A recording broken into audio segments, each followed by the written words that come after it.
Assalomu alaykum qadrli dasturchilar. Darslarimizni davom ettiramiz. Demak, bugungi darsda siz bilan o'sha Pythondagi ma'lumot turlari haqida gaplashamiz. Demak, ma'lumot turlari haqida bugungi darsda to'liqroq, yaxshiroq gaplashishga harakat qilamiz. Bundan avvalgi darsda biz demak o'zgaruvchilar haqida menimcha boshlang'ich tushunchalarga ega bo'lgan edik. Tasavvur qiling, demak, hozir men bitta ism degan o'zgaruvchi yarataman va bunga bironta bir o'zgaruvchi qiymat biriktiraman. Misol uchun deylik Ali. Biz aytganimizdek bu o'sha o'zgaruvchining qiymati hisoblanadi. Mana bu esa o'sha o'zgaruvchining o'zi hisoblanadi. Demak, o'zgaruvchi nomi hisoblanadi. Keyingi yana bitta o'zgaruvchi yozadigan bo'lsak, son deymiz. Misol uchun deylik, keling bir yosh deylik. Yosh deylik 25 ta. Ism Ali, yosh 25. Ana endi dastur mana buni ma'lumot turini qanaqa tushunadi? Pythonda biz avvalgi darsda aytgan edik, ikkita qo'sh tirnoqning ichida yozilgan har qanday qiymat bu string deb ataladi. Boshlanish yo'li shunaqa dastur turing. Demak, hozir mana bu ikkita qo'sh tirnoqning ichida yoki bitta tirnoqning ichida yozilgan qiymat Ali bo'lib turibdi. Buni ma'lumot turini Python qanaqa tushunadi? Buni Python matn deb tushunadi. Ya'ni bu narsa Pythonda kommentga olaman str deb ataladi, ya'ni string deb ataladi. Python demak ikkita qo'sh tirnoqning ichida olingan har qanday qiymatni string deb tushunadi. Unda mana bu 25 qanaqa deb tushunadi? Buni Pythonda integer deb ataladi. Bu demak bu qanaqa ma'lumot turi ekan? Int, ya'ni butun sonlar hisoblanadi. Men o'ylayman tushuntira oldim. Bu ikkita qo'sh tirnoqning ichida yozilgan bu string ma'lumot turi. Bu keyingisi esa integer hisoblanadi. Yana qanaqa ma'lumot turlari bor deyishingiz mumkin. Misol uchun deylik, sonlar. Bu bizda yana bitta ma'lumot turi bor. Bu float deb ataladi. Deylik 23.5. Mana bu bizda Pythondagi misol uchun float deb ataladi. Ya'ni o'sha o'nlik kasr ko'rinishdagi, o'zimma olganda kasr ko'rinishdagi sonlar bu float deb ataladi. Men o'ylaymanki tushuntira oldim. Demak, bu ma'lumot turi string, integer, float. Keyingisi deylik, misol uchun is student. Ya'ni talabami degan ma'noda. Buni biz deylik, misol uchun true yoki bo'lmasa Pythonda true deb yoziladi bu. Ya'ni rost yoki yolg'onni bildiradigan ma'lumot turi bu Pythonda hisoblanadi boolean. Ya'ni boolean. Ya'ni boolean ma'lumot turi ikkita qiymatni o'zida qabul qiladi. True yoki false. Dasturlashni endi o'rganuvchilarda shunaqa bir tushuncha bo'lishi mumkin. Men o'zimda ham xuddi shunaqa holat bo'lganki, mana bu o'zi o'rganadigan narsalar boshida tushunarsizdek, qiyindek tuyulishi mumkin. O'zi bu narsalar qayerda ishlatiladi degan savollar sizni qiynashi mumkin. Misol uchun deylik, bitta qorong'u tunnelga tushib qoldingizda, yo'lning oxiri yo'qdek ko'rinishi mumkin. Sizni ishontirib aytaman, mana shu bizni dasturlash shu asoslari qismida, mana shu ketma-ketlikda har bitta o'tiladigan ma'lumotni diqqat bilan eslab qolishga harakat qiling. Mana shu narsalarni biz amaliyotlar qilganimizda, realni dasturlar, haqiqiy ishlovchi dasturlar tuzganimizda har birini qo'llab chiqamiz. Bu narsalar biz uchun juda ham muhim bo'ladi. Demak, ma'lumot turlari bu bizda string, integer, demak buni bilib oldik, float, demak bu boolean ekan, yoki true yoki false degan qiymatlarni qabul qiladi. O'zi umuman olganda mana shu har bitta ma'lumot turlari boshqa dasturlash tillarida ham bor. Faqat deylik aytilishi boshqacha bo'lishi mumkin. Deylik JavaScriptda mana bu string, mana bu integer emas, shunchaki number deb ataladi. Lekin bir xil deylik ma'lumot turi hisoblanadi. Aytilishi boshqacha bo'lishi mumkin. Deylik bizda endi keyingi ma'lumot turlari bor. Bu misol uchun ro'yxatlar. Ro'yxatlarning ham quyidagi turlari mavjud. Biz bularni ketma-ketlikda o'rganib boraveramiz. Misol uchun do'stlar deylik, bu bizda list hisoblanadi, ya'ni iterable hisoblanadi. Deylik, mana bunaqa yoziladi, ya'ni kvadrat qavslarning ichida mana shu ma'lumotlar yoziladi. Bu bizda demak list hisoblanadi. Listlarning ham turlari mavjud. Misol uchun do'stlar 2 deylik. Mana bu esa tuple hisoblanadi. Bular haqida biz demak alohida gaplashamiz. Vali demak oddiy qavsning ichiga yozilganlar bular bizda tuple ekan. Kvadrat qavsning ichida yozilganlar bu bizda demak list ma'lumot turi ekan. Yana bitta misol uchun ma'lumot turi bor. Bu bizda dictionary hisoblanadi. Deylik, bu ham ro'yxatning bitta turi. Bu ham bunda ham juda ham keng qo'llaymiz hali. Bu bitta kalit so'z, misol uchun name va unga mos bironta qiymatni qabul qiladi. Ya'ni o'sha kalit va key va value, ya'ni kalit va unga mos qiymat ko'rinishidagi ma'lumotlarni o'zi saqlovchi ma'lumot turi hisoblanadi. Bu dict hisoblanadi. Asosan deylik, mana shu ma'lumot turlari o'sha Pythonda juda ham ko'p qo'llaniladi. Biz hali bularni endi ketma-ketlikda har birini o'rgana boramiz. Bularning metodlari, qanaqa ishlatiladi, har biri haqida alohida gaplashamiz. Men o'ylaymanki tushuntira oldim. Asosan deylik 4 ta, mana bu 7 ta. Yana bu boshqa ma'lumot turlari ham bor. Asosan mana shu hisoblanadi. Demak, biz bularni bildik.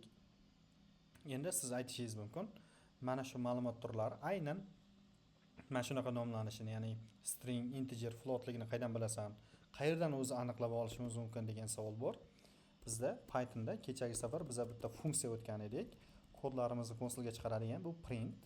Ana endi yana bitta xuddi o'shanga o'xshash bitta funksiyalar bor. Buni siz o'zingiz uchun eslatma sifatida kiritib qo'yishingiz mumkin. Bu bizda type metodi. Ya'ni type funksiyasi. Mana shu type funksiyasi bizda o'sha o'zgaruvchilardagi ma'lumot turini konsolga chiqarib beradi. Ya'ni aniqrog'i aytib beradi. Buning uchun print funksiyasi orqali men mana shu konsolga chiqarmoqchiman ma'lumot turini. Printni ichida type funksiyasini chaqiraman, type, va buni ichiga bironta bir ma'lumot turini bersam bo'ladi. Misol uchun mana bu do'stlarni beraylik. Men bu type'ni ichiga do'stlarni joylashtiraman. Men o'ylaymanki tushuntira olyapman sizga. Birinchi printni qavsi ochildi, yopildi va type funksiyasini ham qavsi ichiga mana bu do'stlarni beryapman. Do'stlarni biz nima degan edik? List degan edik. Keling, buni konsolga chiqarib ko'ramiz. Demak, mana bu run tugmasini bosish orqali mana ko'rib turibsiz. Bu listligini bizga aytib beryapti. Xuddi shunday qilib boshqalarni ham biza konsolga chiqarib ko'rishimiz mumkin. Ana aniqrog'i type deymizda. Misol uchun aytishimiz mumkinki, yosh. Bu yerga yoshni berib yuborsak va bitta run qiladigan bo'lsa, mana ko'rib turibsizki, aniqrog'i buni nima deyapti? Integer ma'lumot turi deyapti. Xuddi shunday qilib qolgan ma'lumot turlarini ham, qolgan o'zgaruvchilardagi qiymatlarni ham siz ma'lumot turini ko'rib olishingiz mumkin bo'ladi. Demak, biz davom etamiz. Endi biz bu ma'lumot turlarini har biri haqida alohida gaplashadigan bo'lsak. Endi undan ham avval biz arifmetik amallar haqida gaplashaylik. Arifmetik amallar. Biz bilamizki 4 ta arifmetik amal bor: qo'shish, ayirish, ko'paytirish, bo'lish. Pythonda mana shu deylik arifmetik amallar ustida biz turli xildagi ishlarni amalga oshirsak bo'ladi. Misol uchun birinchisi deylik a soniga deylik 45 qiymatini biriktirdim. B soniga 50 ni biriktirdik. Endi biz bularni misol uchun qo'shishimiz, bular ustida turli xildagi ishlarni amalga oshirishimiz mumkin. Misol uchun deylik print, birinchi navbatda a sonini olamiz. A soni bizda bilamizki 45 ga teng. Endi birinchisi qo'shuv, ya'ni plus belgisini qo'yamiz va ikkinchi b sonini chaqirib qo'yamiz. Biz bilamizki endi demak yuqorida aytib o'tdik. Bu ikkalasi ham integer ma'lumot turi hisoblanadi. Men konsolga nimani chiqarmoqchiman? Birinchi demak arifmetik amal, bu bizda bo'ladi. Buni kommentga olib qo'yaman, qo'shish. Ikkita qo'shiluvchini aytdik va bitta run tugmasini bosadigan bo'lsak, mana ko'rib turibsizki, ikkalasining natijasi 95 degan bizga qiymatni chiqarib berdi. Ya'ni ikkita intni oldida Python bir-biriga qo'shib berdi. Shu joyda mana bu yerda mana bunaqa holat bo'lib qolsa-chi, bunda nima bo'ladi? Python bu joyda bizga xatolik beradi. Ya'ni bu a soni bu integer, b bo'ladigan bo'lsa bu string hisoblanadi. Ikkalasini bir-biriga qo'sha olmaydi. Mana ko'rib turibsiz, type error deyapti. Unsupported, ya'ni Python qo'llab-quvvatlamaydi. Sen aytayaptiki, integerga stringni qo'shishga harakat qilyapsan. Bu narsa mumkin emas degan ma'noda xabar chiqaryapti. Shuning uchun biz buni o'chirib tashlab integerga yoki floatga o'zgartirib buni qo'shishimiz mumkin bo'ladi. Ana endi yana qaytadan run beradigan bo'lsam, natija o'zgarmaydi. Boshqa dasturlash tillarida bu narsa ishlaydi. Misol uchun JavaScriptda shu joyda xatolik bermaydi. Biz hali buni JavaScript darslarini o'tganda yana bir marta ko'rib chiqamiz. Pythonda lekin mana bu bittasi integer, ikkinchisi stringni qo'shadigan bo'lsangiz, bu bir-birida xatolik beradi. Xuddi shunday qilib boshqa amallarni ham bajarishingiz mumkin. Misol uchun deylik irish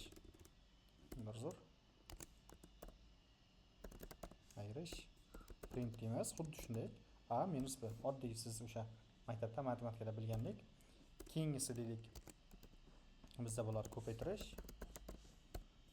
ham print a, bizda mana bu yulduzcha, siz shift bilan o'sha 8 ni bosadigan bo'lsangiz chiqadi. A b ko'paytirish, ya'ni ikkita o'sha sonni oladi, bir-biriga ko'paytirib beradi. Va keyingisi bo'ladi bizda o'sha qo'shish, ayirish, ko'paytirish va bo'lish. Bo'lish bizda demak ikkita sonni bir-biriga bo'lish, a sonini yozdim va quyidagicha slash, teskari slash o'shani qo'yasizda, keyingi b sonni kiritamiz. A slash b. Ana endi bitta run qiladigan bo'lsak, ko'rib turibsizki, ikkalasini qo'shdi, ayirdi, ko'paytirdi va nima bo'ldi? Demak, bo'ldi. Hammasi muvaffaqiyatli ishlayapti.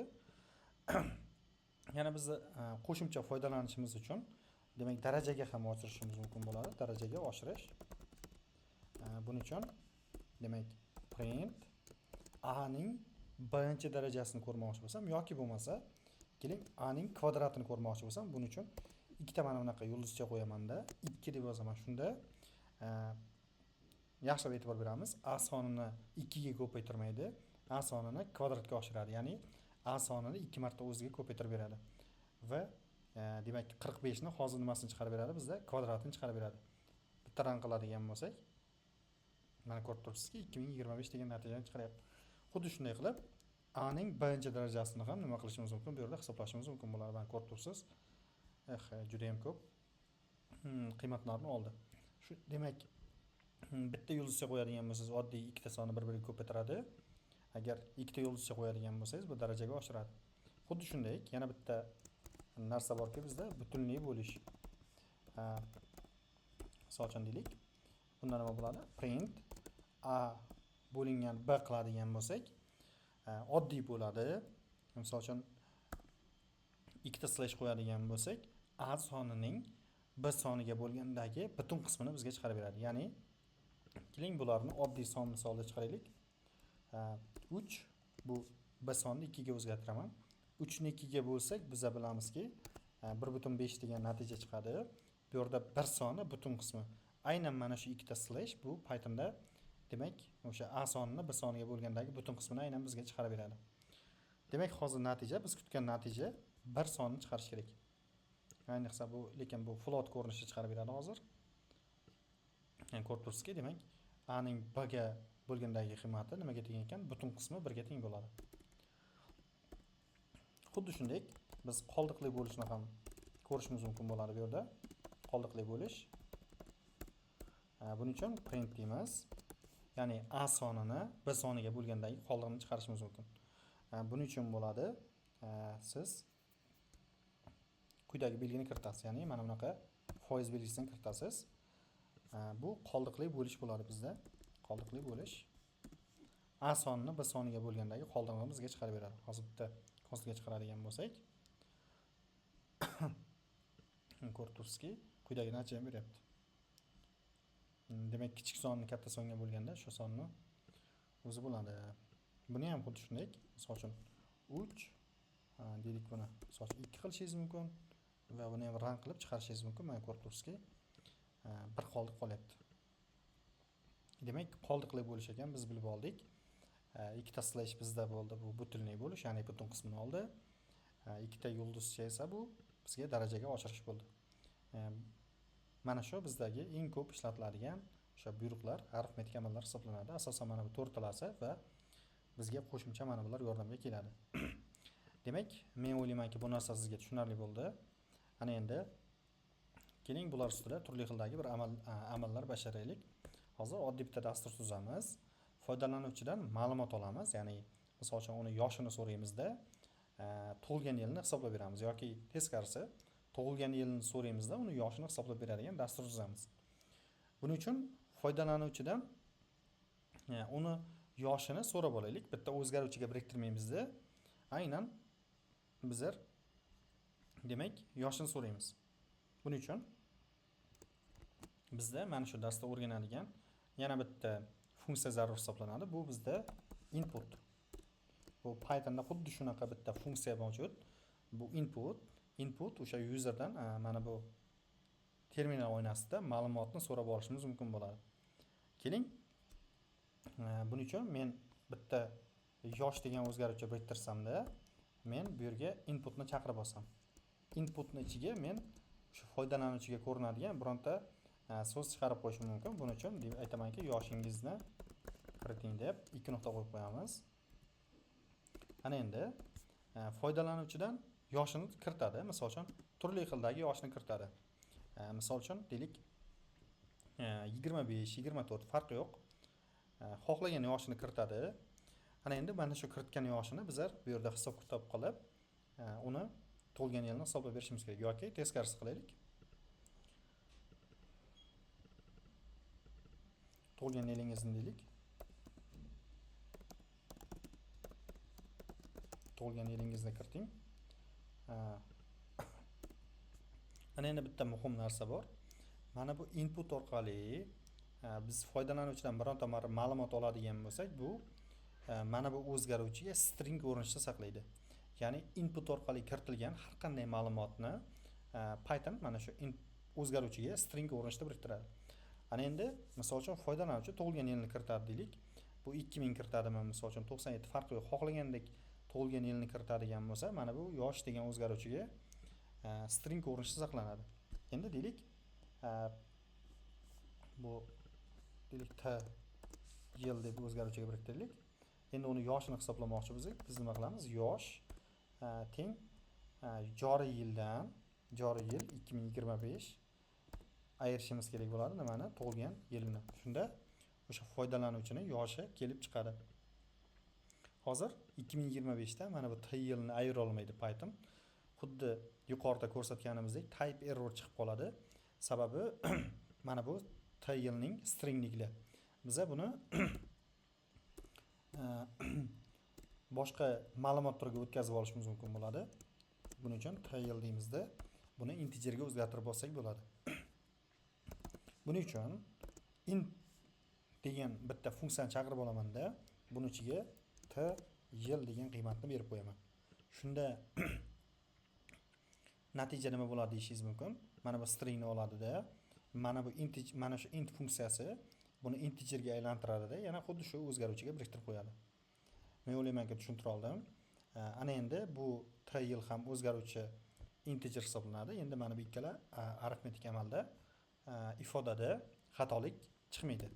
Endi biz buni konsolga chiroyli qilib natijasini chiqarib qo'yishimiz mumkin. Deylik, sizning yoshingiz, mana bu yerda virgul qo'yamizda, mana bu ifodani qo'yamiz bu yerga.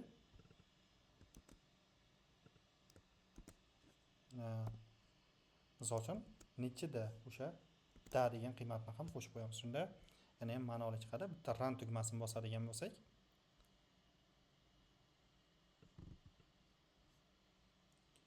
demak, qayerdadir xato beryapti bizda. Hop, command failed. Timeout. Hop, yuqoridagi kodlarni vaqtincha o'chirib turamiz.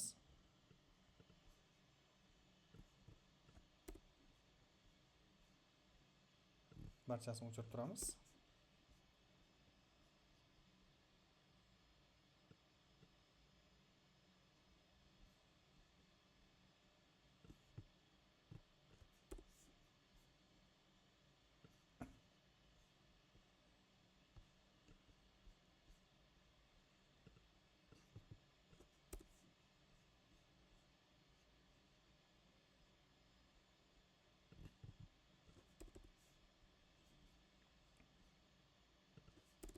Yuqoridagi kodlarni o'chirib oldik. Ana endi yana bir marta konsolga chiqarib ko'ramiz buni.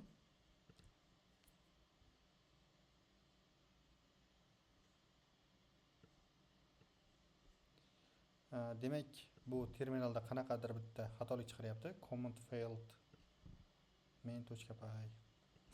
Hop, hozir kodni bitta ko'radigan bo'lsak, tug'ilgan yil input, tug'ilgan yilingizni kiriting dedik. buni integerga aylantirib oldik va quyidagi natijani chiqardik. Negadir buni aynan men o'ylaymanki mana bu dasturdan bo'lyapti. Mana shu kodni belgilab olaman, kopiya qilib boshqa bitta onlayndagi terminal ochadigan bo'lsak, misol uchun online compiler deylik, compiler Python. Yana mana shu programmamizga kirib, buni o'chirib, quyidagi kodni tashlaymiz. Yuqoridagi hop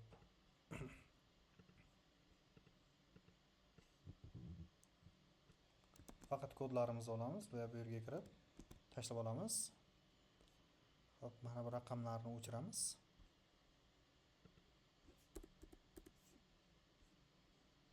Va bitta run tugmasini bosishga harakat qilamiz. Mana ko'rib turganingizdek, natija ishladi. Tug'ilgan yilingizni kiriting deyapti. Misol uchun 2000 kiritadigan bo'lsak va bitta enter tugmasini bosadigan bo'lsak, mana ko'rib turibsizki, sizning yoshingiz 25 ta degan natijani chiqarib beryapti.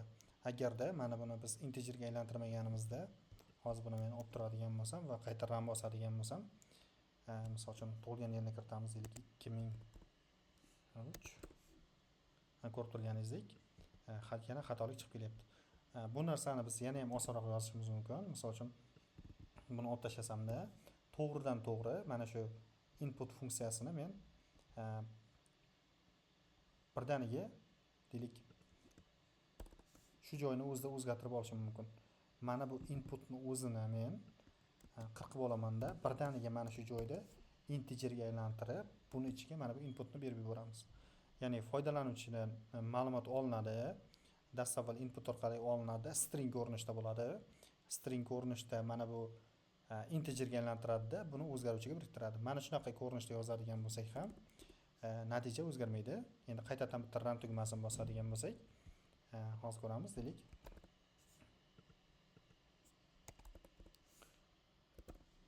Bitta konsolga chiqaradigan bo'lsak, mana ko'rib turibsizki, sizning yoshingiz 28 da degan qiymatni bizga chiqarib beryapti.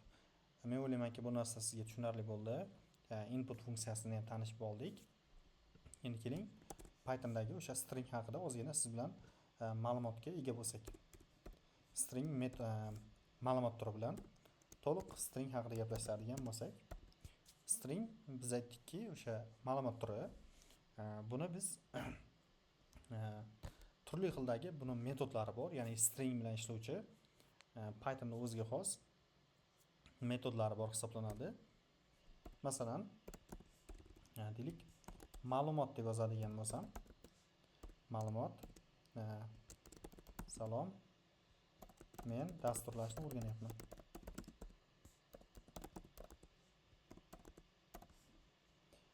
Quyidagi tekstni men mana bu o'zgaruvchiga biriktirib oldim. Ana endi buni konsolga chiqarib ko'rsam bo'ladi. Deylik, print har doimgidek nimani berib yuboramiz, bu yerga o'zgaruvchini o'zini berib yuboramiz va bitta run tugmasini bosadigan bo'lsam, xuddi shu narsa chiqyapti. Ya'ni foydalanuvchiga, tasavvur qiling, mana bu dastur foydalanuvchiga biz yozgan kodimizning natijasi xuddi shunaqa chiqyapti. Lekin biz xohlayapmiz buni hamma matnlarni, hamma harflari katta harfda chiqishini xohlayapmiz. Bunda bizga nima yordamga keladi? Bunda bizda mana shu aynan string bilan ishlovchi turli xildagi metodlar bor. O'sha metodlar bizga yordam beradi. Masalan, deylik, shulardan eng birinchisi deylik, mana bu qiymatlarni, matnlarni katta harfda chiqarmoqchi bo'lsak, bu bizda bo'ladi uppercase. Pythonda xuddi shunaqa metod bor.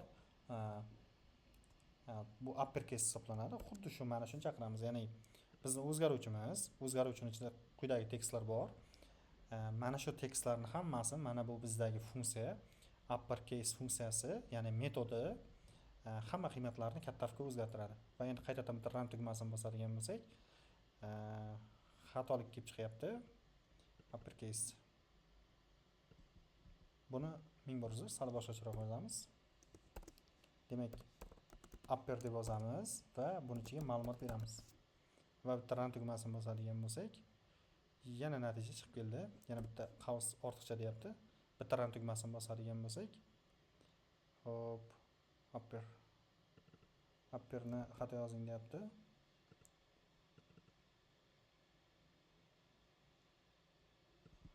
ming bor uzr.